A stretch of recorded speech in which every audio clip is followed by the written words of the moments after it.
And now we move on to the final lesson of the chapter, section 2.5. Section 2.5 is interesting for me because this is the first time that I've taught it to IB students. It's not something that's ever been in the curriculum before, but it is in the pre-calc curriculum, so it's interesting that it's here finally. This is called absolute value functions, and I don't mean the absolute value of x. That's not what IB means. I mean, absolute value x is in Algebra 1. Now, what we're talking about is taking the absolute value of the function f of x. That's what they mean by absolute value functions. The absolute value, or modulus, and modulus is a term that we use in calculus and pre-calculus, means the same thing. The absolute value or modulus of a real number x is just this distance from 0 on the number line, right? And so you would write the absolute value of x as, as those straight up and down bars, x. The algebraic definition of the absolute value of x is that it can be split into two different things, positive things and negative things, right? Because absolute value changes all negative numbers to positive and it leaves all positive numbers alone, correct?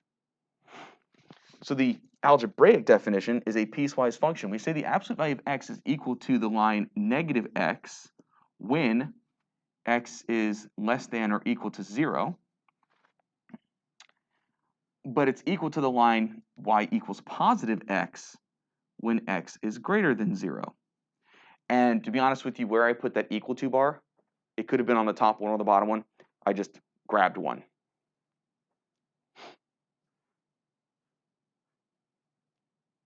So what does this thing do?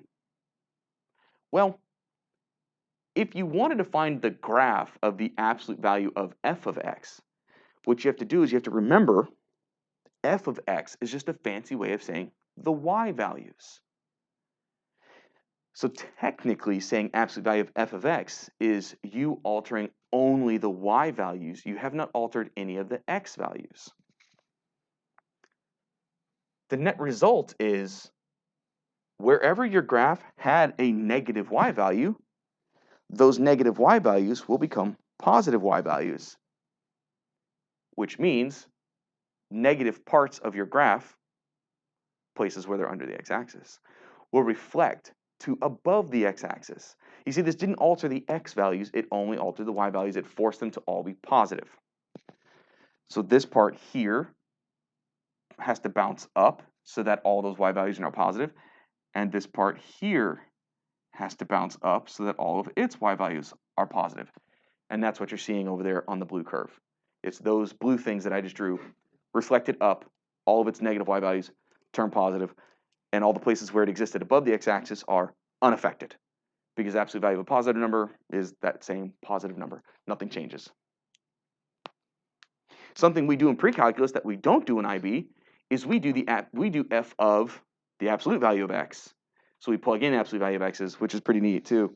But we don't do it. Unfortunately, we don't get to see that kind of fun stuff. So for A and B, we have been asked to sketch f of x the way it is and the absolute value of f of x on the same set of axes. Okay, luckily they're factored, right? Because that means we get to see their zeros. So for part A,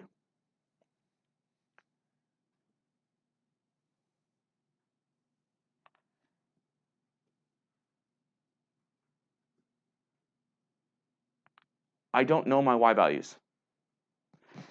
And I don't care what the y values are because it says sketch. So when it says sketch, really all you care about is the x's. That's all you care about is the x's. F of x has two zeros. It has a 0 when x is 0, and it has a 0 when x is 2. X is 0, x is 2. Now this thing only has one x on the inside, one x on the outside. That means that if I were to FOIL, it would be a parabola, correct? And the front, is the front positive or negative?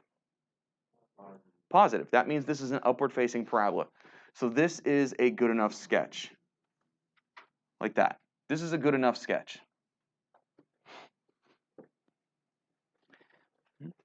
Now I don't need,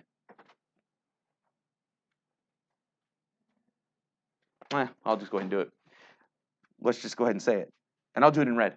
The absolute value of f of x is nothing fancy. Just slap some absolute value bars around what you had. I'll do that one as a dotted line since I'm layering colors here. Anything that existed above the y-axis, I'm asking you to take the absolute value of a positive number. That changes nothing. So absolute value of a positive number is still a positive number. So the parts that existed above the x-axis will be unaffected. But parts that existed below the x-axis must reflect up, above the x-axis. There you go. So the absolute value of x is the red one. Regular f of x was the blue one. So are you sure it doesn't matter like where the vertex is? Like the y value? Well, the vertex we know is at x equals 1, but we don't need to know the y value. We don't need to know the y value because it's a sketch. Now, if it's a test question and they give you a grid and it says sketch or it says graph, you had a grid. If it has y values on it, you should use them. But for your homework and things like that, when we say sketch, we really just care about the x's. So we could see, I mean, picture not drawn very well, but we could see that the vertex should have been around x equals 1. What's its y value? Who cares? Not really important. Okay. Part B. That has 3 x's.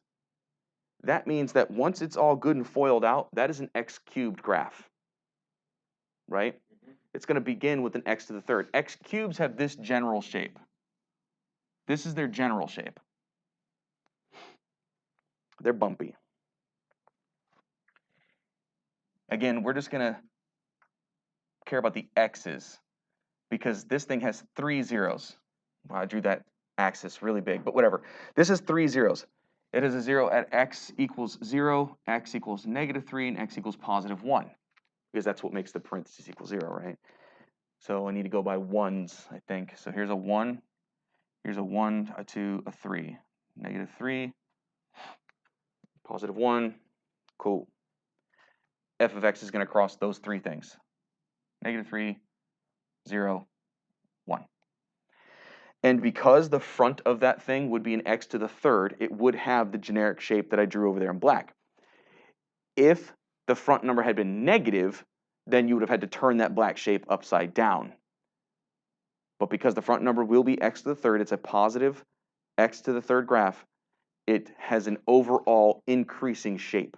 So from left to right, overall, the graph is going up. So we're going to get this. Let's see how I do. Like that. Something like that. It's just a sketch. I'll do the absolute value in red again.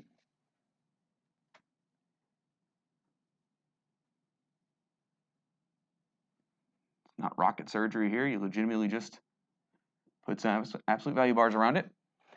And remember that any part that had positive y values, you're asking to take the absolute value of a positive number, nothing happens. So any part of the graph that existed above the x-axis will be unaffected. But any part that was below the x-axis must reflect above it. So we're going to get this and this. And there you have it. And I believe that was it for those notes as well. Finito.